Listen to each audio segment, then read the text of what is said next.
Assalamualaikum warahmatullahi wabarakatuh. Waalaikumsalam warahmatullahi wabarakatuh.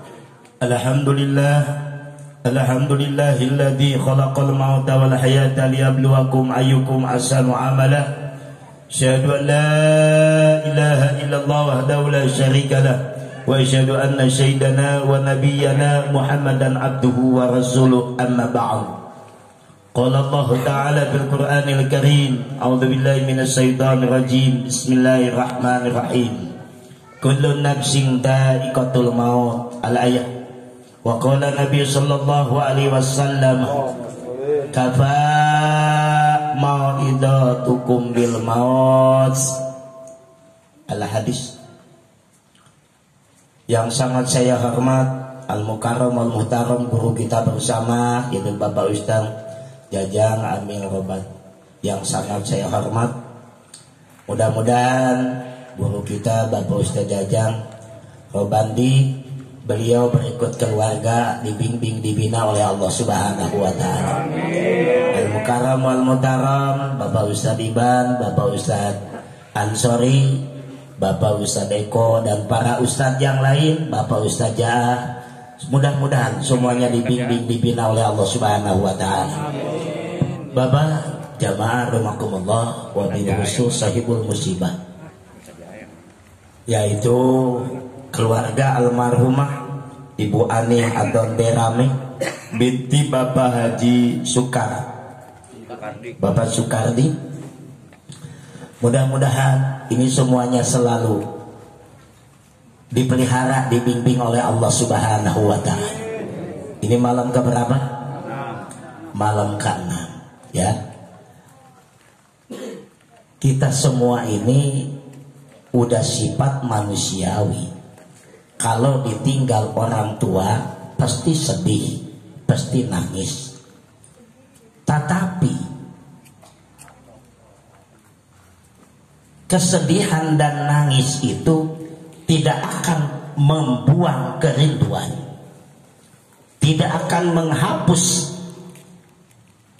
kenangan yang begitu indah dan tidak bisa dibayar dengan materi. Almarhumah Derame ini udah membesarkan anak, memperjuangkan anak sampai pada dewasa, sampai pada rumah tangga, sampai pada punya anak lagi. Perjuangan beliau penuh dengan kasih sayang. Ini insya Allah semuanya yang diperjuangkan beliau menjadi amal soleh beliau. Sebaliknya kita sebagai anak-anaknya, maaf, orang tua teh meninggalnya teh beda-beda. Ada orang tua yang meninggal masih seger buger, masih gede tenaganya, masih jenius pola pikirnya. Itu anak merasa kehilangan oleh orang tua yang begitu segar bugar dan jenius pola pikirnya, banyak ide-idenya, sangat kehilangan. Tetapi orang tua yang udah sepuh, lemah daya pikirnya, udah lemah fisiknya, udah lanjut usia, tetap yang namanya anak ditinggalkan orang tua itu merasa kehilangan. Kenapa? Sebab orang tua itu jangankan pinter, jangankan jenius otaknya, jangankan intelektual tinggi, baik gelarnya banyak, kuliahnya di fakultas yang terhormat, atau mesantrennya sangat lama, enggak sekolah pun, enggak mesantren pun, orang tua itu yang saya rasakan suaranya membawa adem anak. Betul enggak? Coba rasakan. Makanya saya yakin, saya soalnya apa? Bukan ilmu kita, tapi ilmu pengalaman. Saya merasa sekali, makin lama ditinggalkan orang tua, bukan makin lupa, makin terungkap kebaikan siapa? Orang tua. Allahu Akbar. Coba dah tanya ke Pak RW. Pak RW pasti ingat baik almarhum Pak RT Asa. Pasti. Kenapa? Karena makin, apalagi Pak RW, ada sedikitnya lebih oleh Allah diberi anugerah. Orang tuanya diberi jabatan oleh Allah RT, anaknya diberi RW oleh Allah, subhanallah.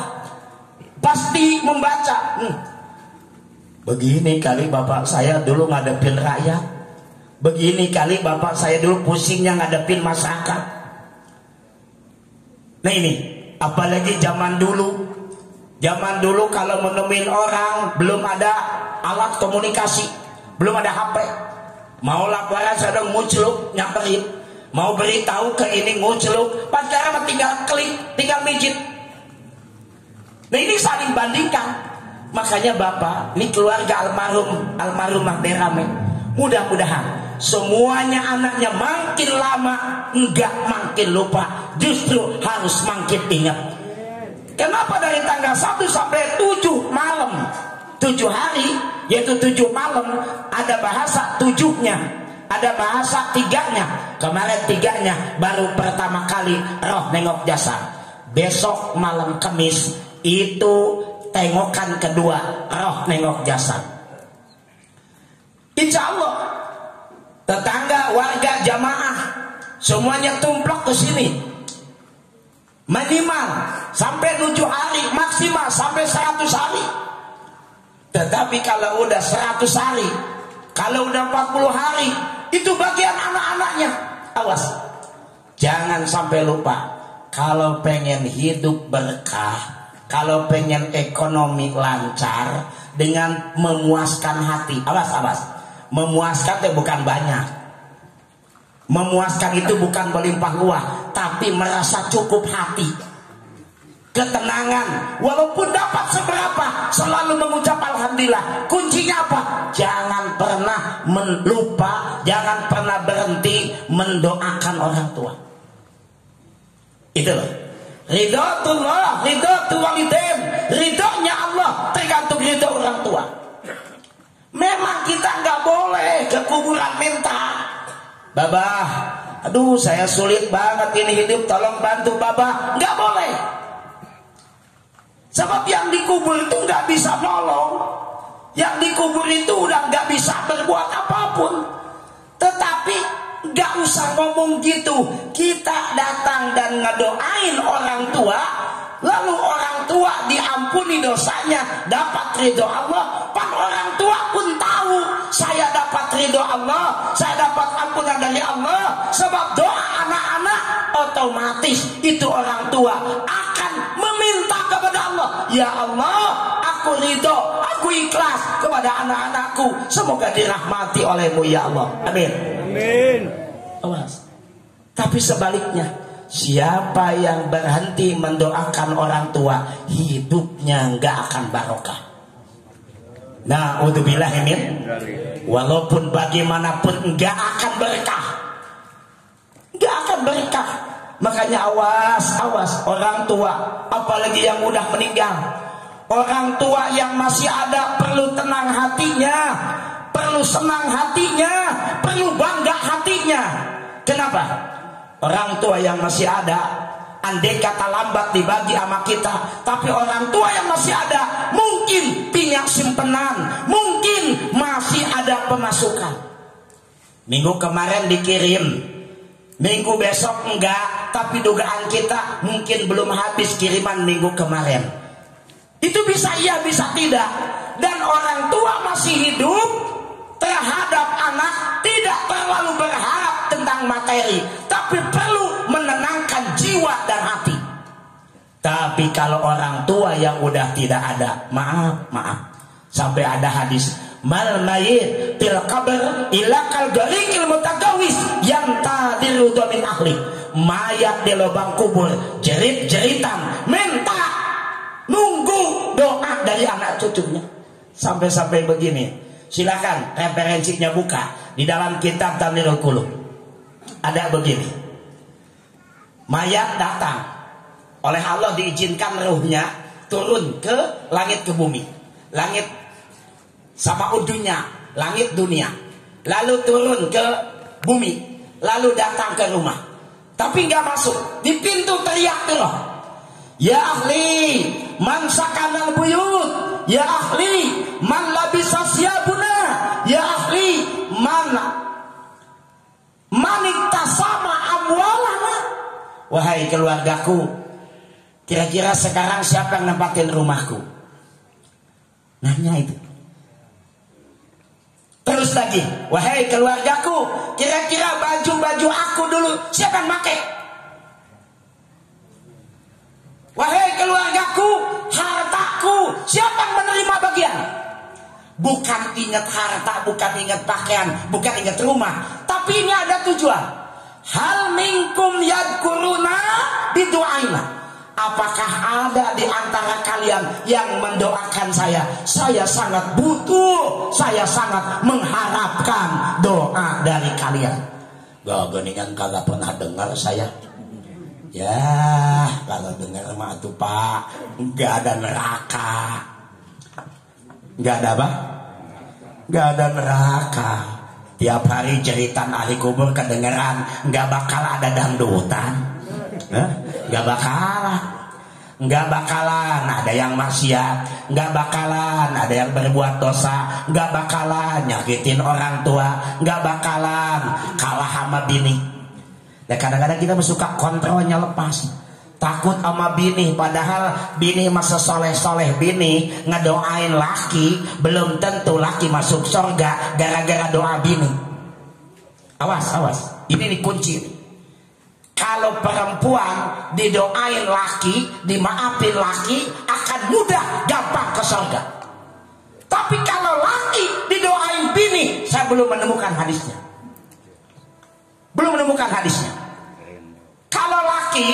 Kalau perempuan istimewanya, ayu mamra'atin mata tajajuaratin tadul jannah. Perempuan meninggal, suaminya memaafkan, suaminya ridho, suaminya merasa puas dengan pelayanan istrinya, sampai suaminya ngangkat dua tangan, ya Allah ampuni istri saya ya Allah terima segala bakti istri saya ya Allah. Itu kata malaikat, hai perempuan silakan masuk surga, pilih mau pintu yang mana kamu. Istimewanya perempuan karena diridhoi siapa? Suami. Coba kalau suami mati, istrinya ridho, istrinya puas karena matinya tidak dikain hutang, cicilan mobil udah lunas, kredit ke bank dibebaskan kalau di bawah 100 juta gitu kan. Nah bininya puas, abang mati tega memberatkan beban saya. Bang terima kasih, semoga abang diridhoi Allah. Lah belum tentu. Makanya awas laki, jangan lepas kontrol, takut sama bini, awas.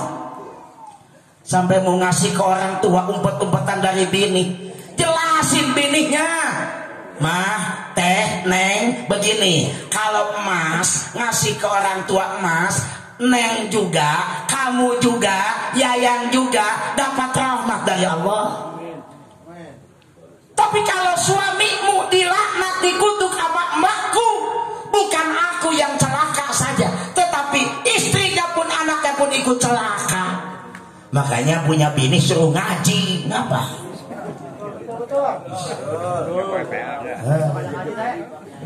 Suruh ngaji bininya, diajarin kagak sama lakinya, bini ngaji kagak, ya makin mendadak gitu.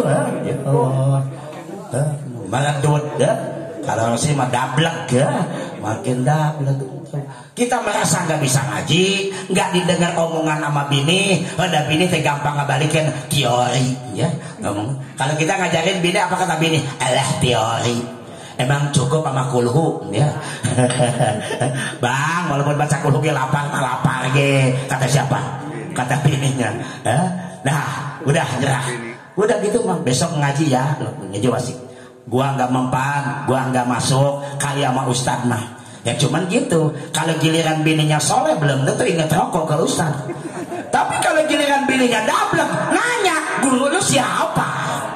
Kan gitu, guru lu siapa? Kok ustad ngajarin begitu? Padahal ustad nggak ngajarin begitu. Memang karep dia gitu. Ya Allah. Awas, hati-hati. Jadi kita ini harus punya prinsip. Ingat loh, manusia itu 3 tahap. Pertama, buat apa kita diciptakan? dan siapa yang menciptakan, lalu kemana kita ujung hidup? Pertama, Allah yang menciptakan. Ini Islam. Kalau orang Cina mah enggak. Dari mana kamu? Dari reinkarnasi. Itu Cina loh. Nenek moyang Cina tuh ngakunya bukan dari Tuhan, tapi dari reinkarnasi. Jadi lahir. Nitis ke si anu. Itu keyakinan mereka. Tapi kalau Islam enggak. Allah yang menciptakan. Sampai ada manusia dikutuk jadi monyet. Film siapa tuh? Sundoko. Itu kan Cina itu. Ya, Cina. Tapi kalau Islam enggak. Kita ini dari Allah, diciptakan oleh Allah untuk diuji. Alladzi khalaqal mauta wal hayata liyabluwakum ayyukum ahsanu amala. Allah menciptakan hidup dan mati untuk dicoba. Makanya Derami almarhumah almakburlah, beliau beres cobaannya, tutup lelakonnya, selesai urusannya, tinggal istirahat di hadapan Allah. Tinggal ini anak-anaknya nih yang lagi melelakon, lagi menjalani hidup. Mudah-mudahan dilindungi, dirahmati oleh Allah Subhanahu wa taala. Insya Allah. Meninggalnya orang tua harus makin dewasa. Meninggalnya orang tua harus makin dekat diri kepada Allah. Udah diberi contoh, kaba maut itu dukum bil maut, cukup pelajaran buat kamu dengan ada yang meninggal. Terasa mak nggak ada mak, saya memang mak lagi ada, nggak pernah ngasih duit. Tapi saya merasa tenang dengan melihat wajah emak. Saya merasa tentram mendengar nasihat emak. Sekarang emak nggak ada, kemana lagi saya, Allah. Makanya dekatkanlah diri kepada siapa? Kepada Allah. Gitulah. Emak udah duluan dipanggil, pasti kita pun bakal. Walaupun kemarin ada cerita di Kampung Hutan RW 025 ada yang meninggal gagal. Tapi jadi loh Pak Kiman. Kan di rumah sakit diumumin, udah cabutin selangnya sama Pak mantan Kadus Pak Haji Sudaryanto, Ketua DKN Nurul Iman, diumumin innalillahi wa inna ilaihi raji'un, Bapak Kiman telah meninggal ya. Atau ribut orang mau datang, begitu nyampe ke rumah, mayatnya nyampe ke rumah, hidup lagi. Ini bukan dongeng, nyata. Kalau nggak percaya tanya lagi, tanya. Tapi kalau saya mah husnudon, oh Allah punya tujuan supaya itu orang meninggalnya hari Jumat. Pas hari Jumat meninggal. Atau meninggal hari Jumat bulan Rajab. Bukan Jumat aja, kalau meninggal di bulan Rajab, subhanallah. Ninderami almarhumah, insya Allah mulia sekali di hadapan Allah meninggal di bulan Rajab. Amin ya rabbal alamin. Mudah-mudahan anak-anaknya, turunannya kecepatan rahmat dan mereka Allah Subhanahu wa taala. Mudah-mudahan anak-anaknya jangan sampai lupa ke orang tua untuk mendoakan. Ini tinggal saling asah, saling asuh, saling bimbing, saling bina dengan keluarga. Ayo bersatu ngurus orang tua yang udah meninggal. Giliran 40 hari gotong royong, giliran 100 hari gotong royong, giliran haul gotong royong. Jangan kalah sama emak yang gak berpendidikan. Emak tidak berpendidikan bisa ngurus anak 7 dan 10. Kenapa anak yang 7 ngurus orang tua 1 gak bisa? Giliran haul, pak tuduh. Udah abang dulu, saya mah lagi sepi. Udah di abang dulu, duitnya saya mah galang dulu, ntar saya ganti. Ya namanya udah bertilok ditagih. Itu harus berlomba-lomba memberi berkah, berlomba-lomba memberi ridho orang tua. Nggak usah saudara lain tahu, nggak usah siapapun tahu. Ayo saling membantu untuk mendoakan orang. Bila perlu bini nggak tahu nggak dosa pak. Kalau bini memberi laki nggak izin dosa. Tapi kalau laki memberi bini nggak izin nggak dosa. Lah gua pemimpin ngapain? Masa pemimpin minta ke anak buah izin? Kalau anak buah perlu minta izin ke siapa? Ini kadang-kadang salah kaprah. Laki kayak roh. Iya tapi ngaku laki tapi penampilan rok mini. Bagaimana? Hati-hati, kita ini laki-laki, kita ini pemimpin rumah tangga, harus tegak lahir dan batin. Jangan sampai ciut kalau apa? Amatin? Itu kalau saya gini tidur gak buka pintu, alah dobrak aja ngapa? Ya bukan laki baik. Saya mah nggak ambil pusing, bini monyong lu sejojor-jojornya. Besoknya gua dapat lagi, ya, enak aja lah. Lah besoknya dia ketakutan, ketakutan. Laki atuh, cuma kadang-kadang laki kadang itu lah suka gampang menyenyenye, takut gak dikasih nyonyo. Ya Allah, ya Karim, hati-hati. Coba pikir. Hati-hati. Ini saya kebenaran nih ngomong di sini. Soalnya, kenapa? Karena baru saya nih tausiah di lingkungan sini nih. Tak baru, mudah-mudahan kita semua ini dapat taufik hidayah. Ini ke keluarga almarhum nih saya pesan nih. Besok tanggal 27 Rajab, ingat-ingat nih. Hari malam apa 27? Malam Sabtu ya. Malam Sabtu 27. Coba di masing, nggak usah di sini. Di masing-masing rumahnya sholat 2 rakaat. 1 kita minta ampunan, 2 mudah-mudahan pahalanya untuk orang tua. Baca kulhu 21 kali tiap rakaat sesudah Fatihah, cuma 2 rakaat. Kalau kemarin di malam Jumat pertama rada berat, 20 rakaat, 10 kali salam ba'da maghrib. Kalau besok 27 enggak dibatas, mau ba'da maghrib, mau ba'da isya, mau ba'da jam 2, jam 3, asal jangan keburu subuh. Insya Allah. Emang nyampe ke orang tua? Nyampe. Bukan nyampe lagi ditunggu-tunggu sama siapa? Sama orang tua? Sama orang tua. Pernah ada seseorang datang ke Rasul, ya Rasulullah, emak saya teh gak wasiat, cuman dugaan saya emak mau wasiat tapi gak tega. Kayaknya pengen dihajiin, pengen dibadalin haji. Kalau saya ngebadalin karena saya udah punya, padahal emak gak pesen, boleh gak? Apa kata Nabi? Naam, iya. Ayo badai, ayo melahir, ayo hajiin. Nyampe pahalanya. Itu kata siapa? Kata hadis. Jangan denger bah Google. Ngapa? Kalau denger bah Google kan muncul Wahabi, muncul Salafi, kagak nyampe. Allah lu kalau pengen yakin, mati duluan nanti doain. Kalau nggak nyampe balik lagi. Ini nih hati-hati. Jadi sekarang ini kalau nggak bener-bener diarahkan pengajian, tapi saya di sini alhamdulillah Pak RW, David, Pak RT semuanya kompak membina masyarakat untuk agama. Sebab walaupun bagaimana yang duluan pertama ditanya 1 ustaz 2 aparat. Ditanya RW, kenapa kamu punya warga gak disuruh ngaji? Udah lu nya kagak ngaji, warga gak disuruh ngaji. Atau jadi calok kan? Yang penting jadi calok mah.